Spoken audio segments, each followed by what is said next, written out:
Assalamualaikum warahmatullahi wabarakatuh. Jadi aku dah pasang board, mainboard dia dengan power board dia bahagian bawah.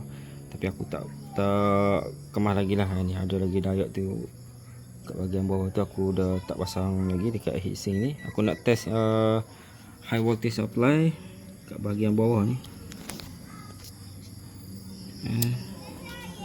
Okey. Nampak bahagian bawah, saya tak pun nampak kita ni off. Okey, aku onkan supply.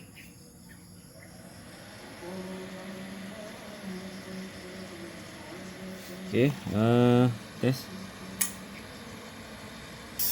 Dah ada bunyi Okey.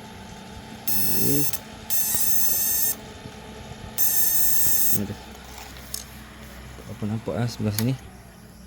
Ya, aku tekan side. Okey. Testkan dia lagi.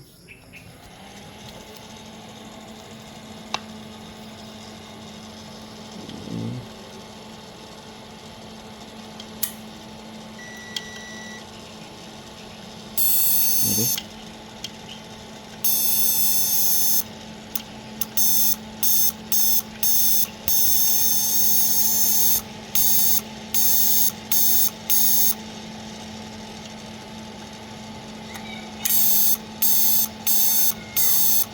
Ini dah keluar ni.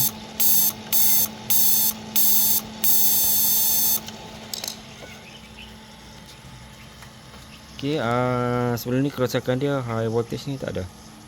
Jadi sebenarnya dia tak ada bahagian atas. Aku dah tukar control board dia dan aku dah repair sikit bahagian high voltage kat sini.